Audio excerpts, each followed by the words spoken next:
हमेशा की तरह बहुत दुआओं के साथ आप सबकी खिदमत में अस्सलामु अलैकुम। आज मैं एक नए जायके के साथ आलू बुखारे का शरबत बना रही हूँ और वो भी झटपट, रिफ़्रेशिंग, मुख्तलिफ़ विटामिन, मिनरल और हेल्दी कंपाउंड के साथ, जो करेगा बच्चों की हड्डियों को मज़बूत, जवानों को दिल की मुख्तलिफ़ बीमारियों से बचाने में मददगार, ख़वातीन की स्किन को ग्लो करे और हामला ख़वातीन को प्रीमेच्योर लेबर से बचाने के साथ साथ आने वाले बच्चे की रंगत और आँखों को भी खूबसूरत बनाए। आलू बुखारे का शरबत बनाने के लिए मैंने 8 अदद आलू बुखारे लिए हैं और पानी से अच्छी तरह से इनको साफ़ कर लिया। दरमियान में कट लगाकर इनकी गुठलियाँ भी निकाल ली हैं। इनको ब्लेंड करने के लिए ब्लेंडर जग में छिलके समेत ही डालना है।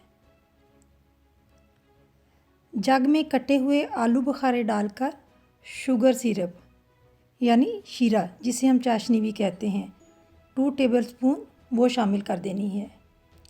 अब मैंने इसे 1 मिनट ब्लेंड करना है। एक बाउल के ऊपर छलनी रखते हुए ब्लेंड किया हुआ आलू बुखारा इसमें डालकर चम्मच की मदद से इस तरह से इसको छानते जाना है कि जो छिलके हैं इसके वो ये छलनी के ऊपर रह जाएं।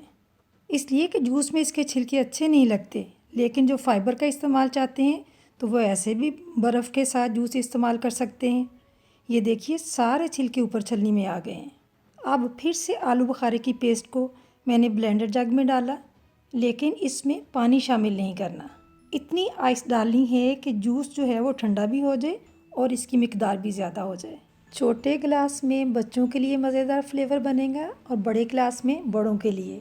ये देखिए बच्चों के लिए मैंने 1 टेबलस्पून जामे शीरी लिया, वो छोटे गिलास में डाल दिया और इस तरह से बड़ों के लिए 1 बड़ी चुटकी मैंने पिसा हुआ ज़ीरा लिया है और 2 चुटकी जो है नमक है और काली मिर्च है पिसी हुई। तीनों को मिलाकर 1/4 टीस्पून बनता है। ये बड़े गिलास में बड़ों के लिए फ्लेवर बनने वाला है। अब इसका जायका जब आप बना के एंजॉय करेंगे तो फिर आपने कमेंट्स बॉक्स में मुझे बताना है कि क्या जायका बना इसका। आलू बुखारे का मुनफरिद, मज़ेदार और रिफ़्रेशिंग जूस आपको पसंद आए तो अपनी फैमिली और फ्रेंड्स में शेयर भी कीजिए, ताकि मेरी और आपकी तरह वो भी इस मौसम में इस जायके से लुत्फ़ अंदोज़ हो।